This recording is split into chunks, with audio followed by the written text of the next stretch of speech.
What's up, everyone? Thank you for tuning back into At Home Dude. We are back with another episode, and usually I give like parenting tips and stuff, but we just went to Las Vegas without the kids and we were able to have fun. So I just want to give you guys an update on everything, because I know a lot of people, friends and family, are wondering about like COVID and restrictions and how everything is.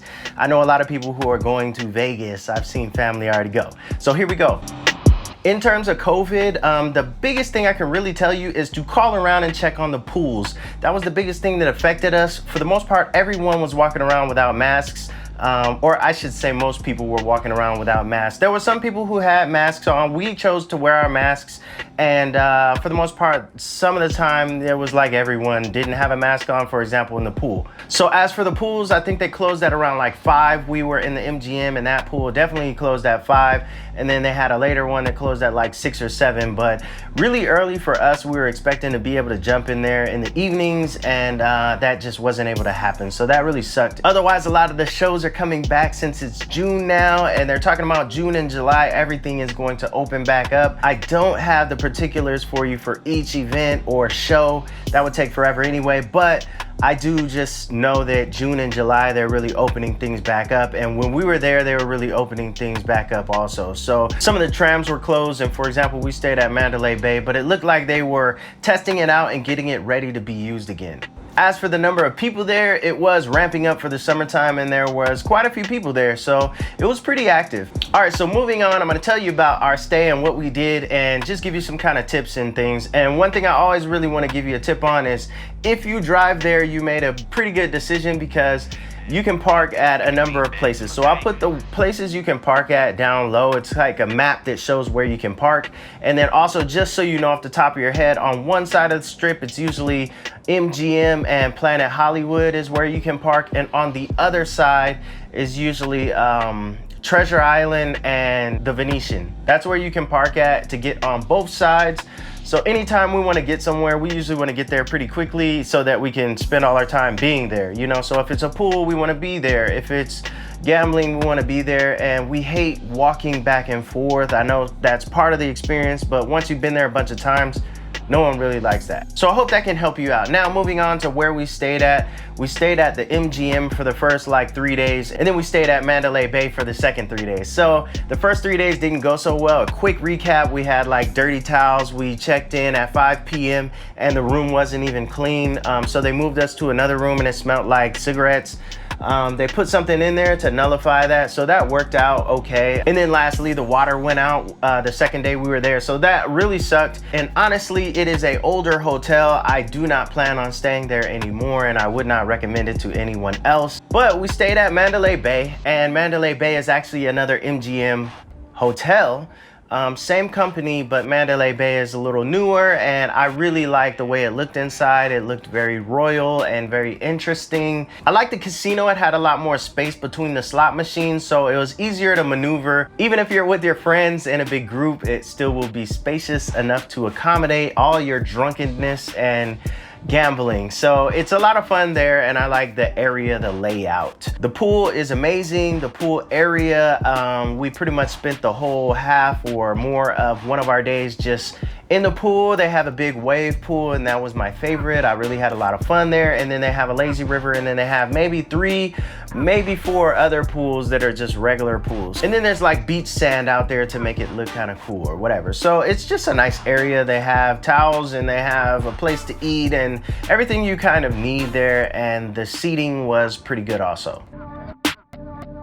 Next up, where did we eat? Because that is so important.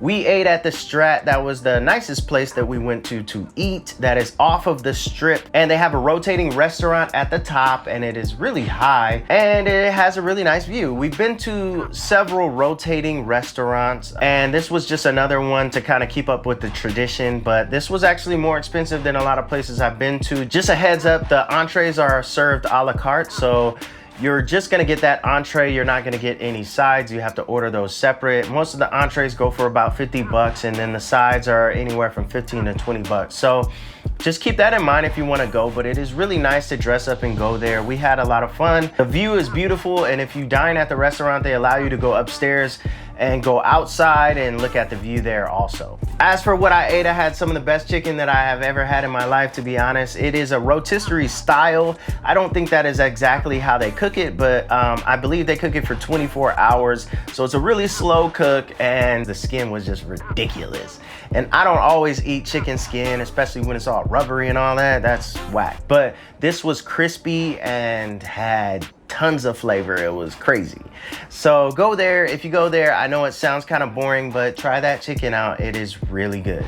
My wife had the king crab, and that's always good, so it was good. And then we had the street corn, which was different. We really like, she really loves Mexican food, and I like it also.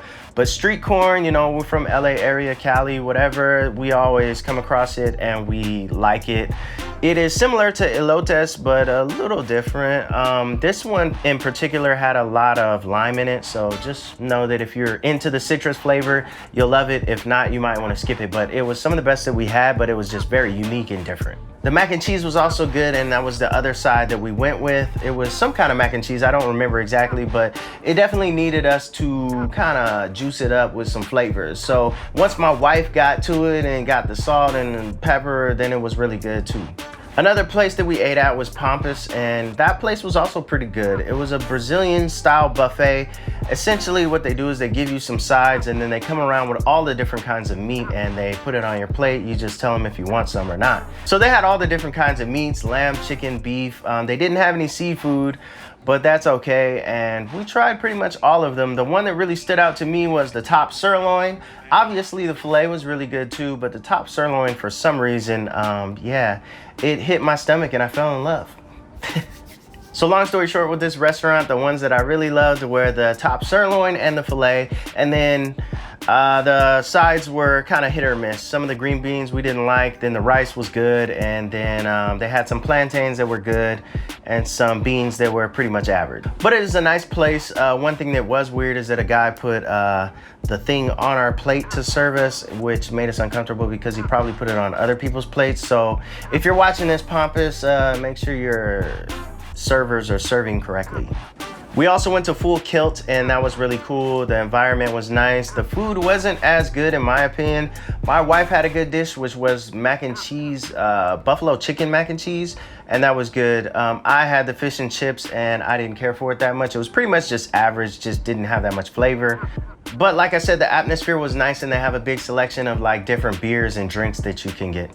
Lastly, I don't remember the name, but we went to a Mexican restaurant in the Flamingo, and it was pretty much bomb. So if you go in the Flamingo and you see a restaurant that is Mexican food, just know that it's bomb. I had tacos there and they were really good, and then my wife had a quesadilla. It was really good, and then they served us these huge martinis. Whatever they were. All I know is it was alcohol and it tastes good, and we walked around and drank it. So yeah, right on.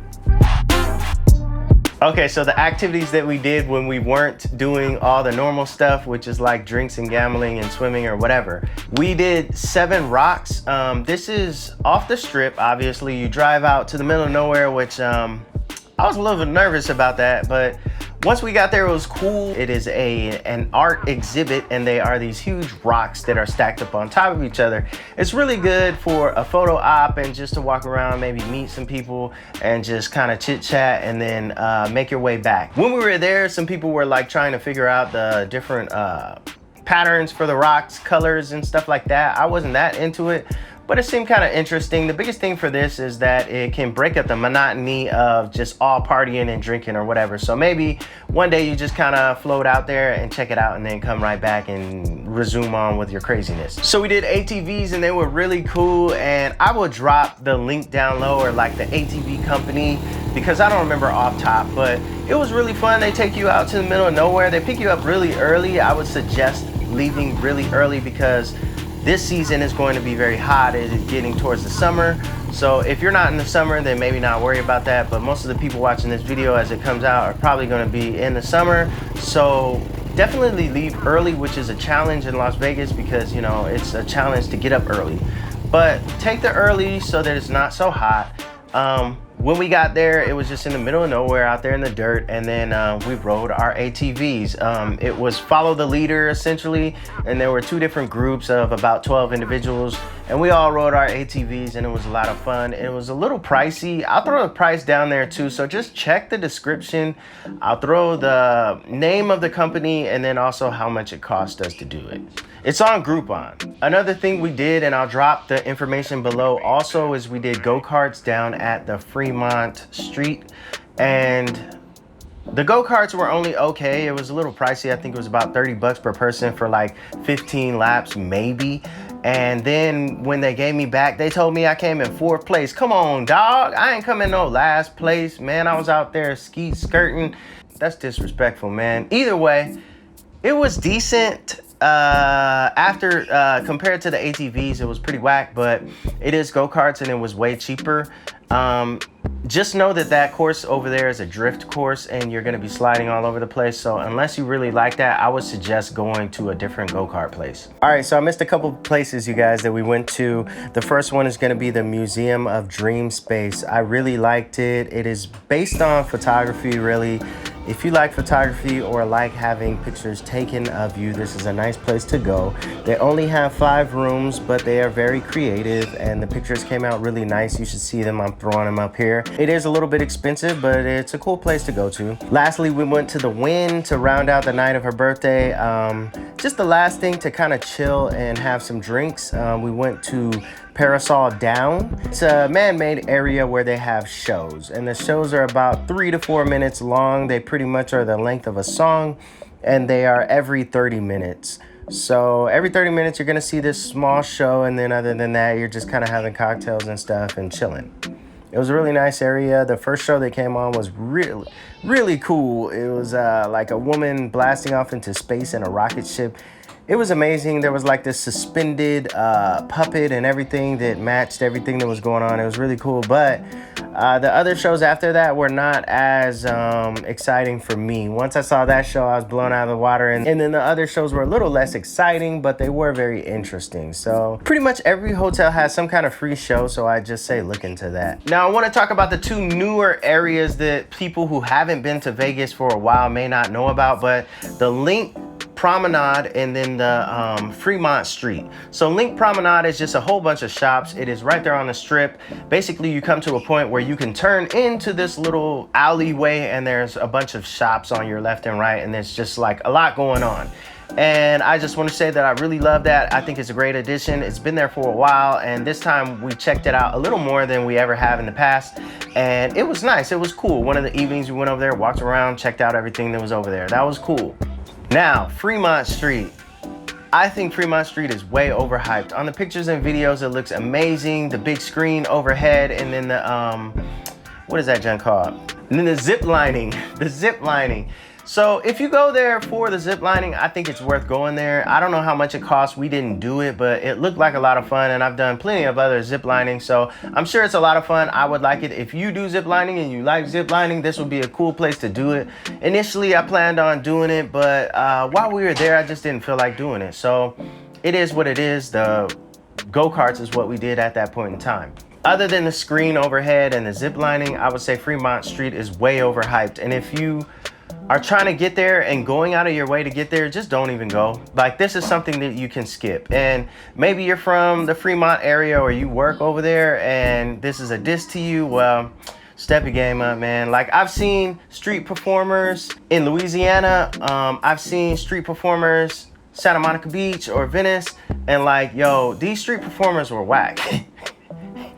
It is what it is. Some of them were like, there was literally like 2 of them that were like decent. Michael Jackson, okay, you doing Michael Jackson, he was sweating all over the place. At least he's working, right? And then there was a dude doing magic there, and it was like, okay, he's all right, I guess. But the rest of it was pretty much trash. And then the area is run down, and I just don't really see any reason. If you're on the strip, like, it's way better than Fremont Street. Basically, the worst part of the strip where there's like bums and stuff, like, that's basically what Fremont Street is. So if you're wondering, don't even bother going. It's not that big of a deal. It's overhyped right now. Later on, if they step it up, then they step it up. So I'll give them that space to improve. So I don't want to keep you guys all day. That is all I got for right now. That is just a short update. Those are some of the things that we did, so you can check them out and go if you want to do it. And then I have another video that I've done before and just kind of shows like free stuff that we did and everything. So a lot of people are going to go here and go to swim parties and stuff. So I just advise that you guys call around, try to see like what is going to be open when you go. We went at the end of May 2021, and hit the subscribe if you like the content, and then hit the like if you like this video.